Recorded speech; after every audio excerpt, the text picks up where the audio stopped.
guys, Dora here, and today is day 5 of Booktube-A-Thon.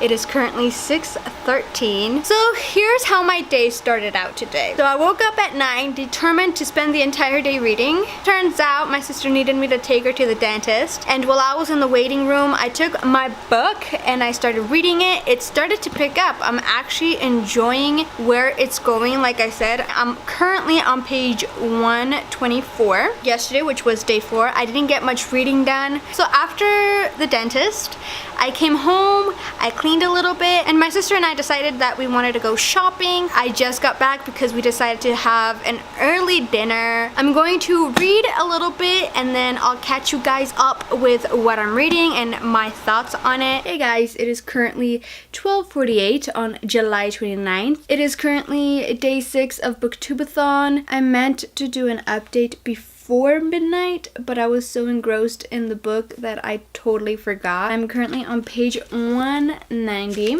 It's getting really good. I still don't understand the hype. I mean, it's a great story. I love it. It is picking up, but I don't like how the plot is still a little convoluted. Like, I still can't figure out what the point of everything is just yet. I don't know if it's just the way it's supposed to be, that I'm not supposed to know until the very end, or if it's some kind of mind trick that I should have figured out by now. But either way, to me, it is still a little bit of a confusing story. I still don't know what I'm meant to get out of this story as of right now. Like I said, I'm on page 190. Not much going on there, but I do like the story. I will say that. I'm really enjoying Kale's. Is that how you say the name? I don't know if it's pronounced Kale, like in the Throne of Glass Ears, or if it's just Kel. Because I remember reading the part where he was explaining his name, that he didn't quite understand what the 2 letters were. So everybody just ended up calling him Kel, like K-L. I like reading his chapters. I love his character so much. I find it interesting how he views himself as a monster because of the powers he possesses, and I'm trying to figure out whether that's just his own self-esteem or if it was brought on to him by the people of his kingdom. So yeah, that is my last update for day 5. I'm gonna get back to reading and I'll see you guys when I wake up. I wasn't going to update you guys until later on when I woke up. I still don't know the format this book is written in, so I'm gonna go with, I'm on chapter 8, part 2, but I just read the funniest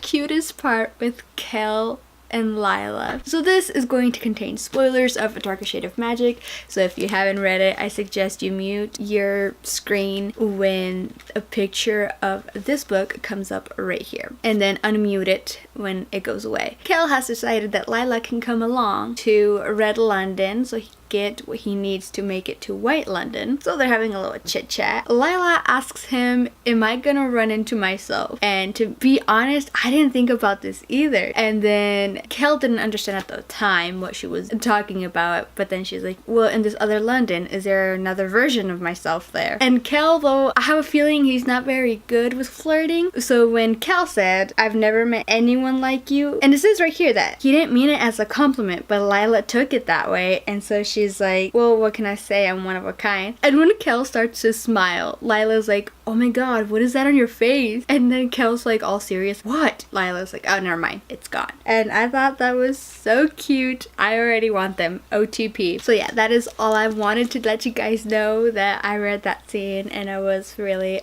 OMG, so cute. See you guys later. Hey guys, it is currently 12:45. I had a very late start to the day. I didn't go to sleep last night until 5 o'clock in the morning, so I'm running on 6, maybe 7 hours of sleep. So I'm gonna go get myself some coffee, then I'll come back to read the rest of what I have of A Darker Shade of Magic. So I'll see you guys then. Hey guys, it is currently 3:54 on day 6, and I got myself the coffee that I told you I was gonna get.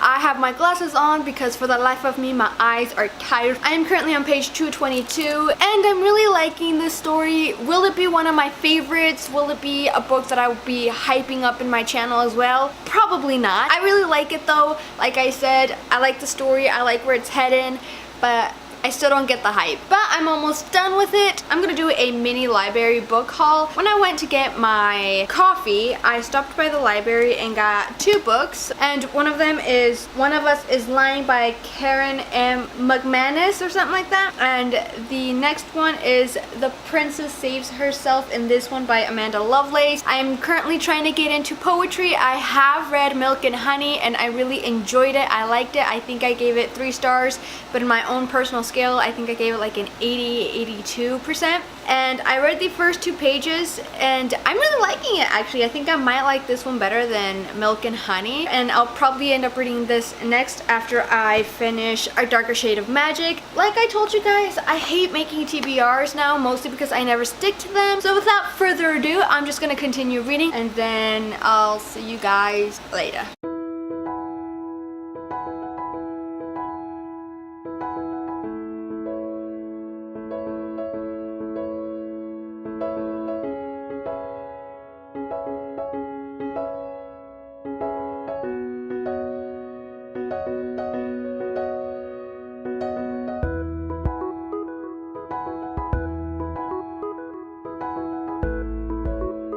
Okay guys, I'm on page 228, but I just want to say that for the last few chapters, actually not since the last few chapters, but since the chapter where Reese had Holland visit him, I've been thinking that maybe Reese has something to do with what's going on with Cal. That is my suspicion right now. So let's see how it plays out after I'm done with this book, because I'm already halfway through it. Just wanted to say that so I can have it on tape. I'm gonna continue reading.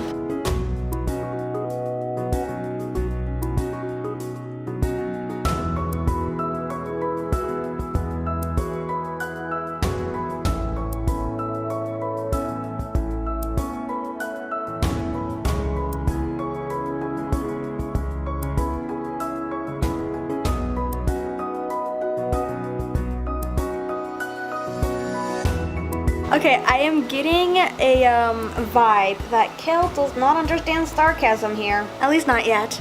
There's still time, my love.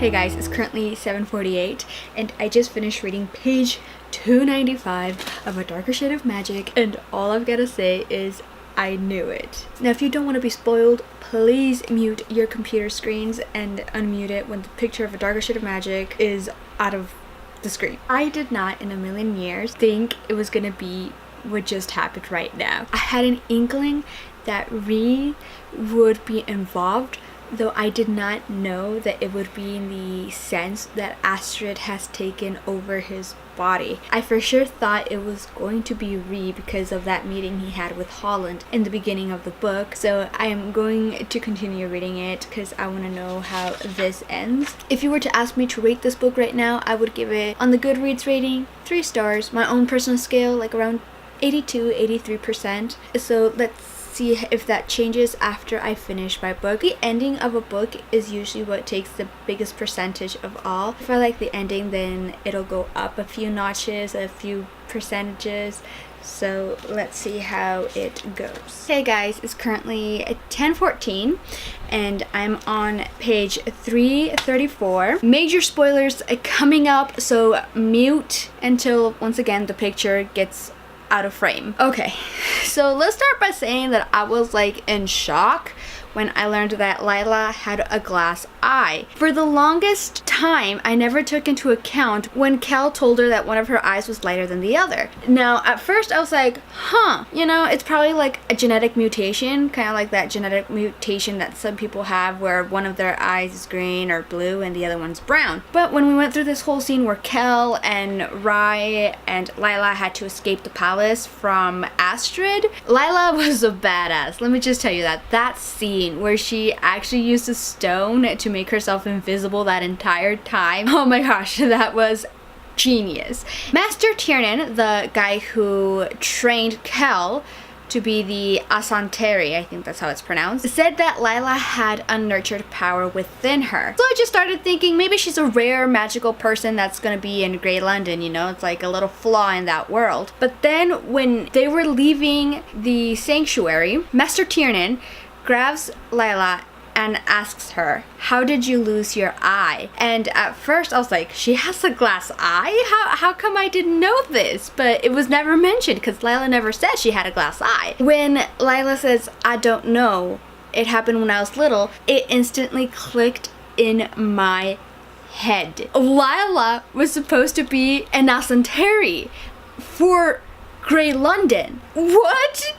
Like, I was like, oh my gosh, she could have been an Asanteri because all those people who are Asanteri who travel through all these different Londons, they always have one regular eye and one very black eye. So I'm assuming that when she was little that they saw her with one good eye and then the other one was all black. People who are scared of things that they don't understand try to fix everything. So I'm guessing that either Lila's mom or her dad took out her eye and replaced it with a glass eye so she would be normal, and that unnurtured power that she has within her is the power to travel to other Londons as well, and that is why she can travel to the other Londons with Kel. The portals, when she goes through it, sense it, so they know, and that's why she is let in through the other Londons. That is all these spoilery things I can say. It is a great book. I am starting to love it so much. I love Kel, like I said, he's my book boyfriend. He's a great character. He and Lila, their sassiness, their little banters,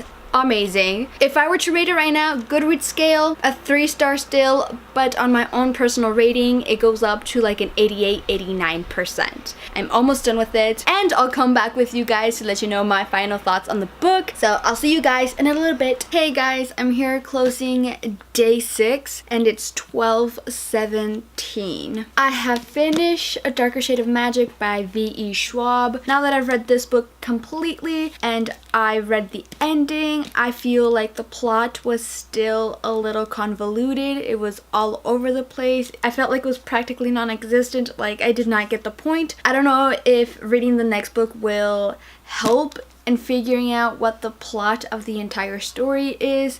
I will definitely check out the second book in the trilogy. I believe it's a trilogy. Once again, I don't believe in the hype for this book. I don't understand it. It was a great book. I liked it. I believe this is a fantasy adult novel, and one of the things I will say I loved about the story though is the romance aspect of the story was practically non-existent, which is very rare to see in novels these days. Most novels nowadays, like in any type of genre, there's always romance involved in the plot, and I liked that this book didn't have a lot of romance. It centered mostly around these characters trying to save the world from impending doom, and you know, there's no time for romance when the world is gonna burn to the ground. Unrealistically, if the world is burning to the ground, there is no time for romance, and that is one of the aspects of other novels that I've read where romance plays a big part in the story, and in this book the romance was practically non-existent, so I really liked that aspect. I liked it so much. That's why I've decided to give this book a 90%. In the Goodreads scale, a 3.5 star. As I said, I will be picking up the next book. Hopefully it will reveal things that I wasn't supposed to understand until then, because as of right now, like I said, I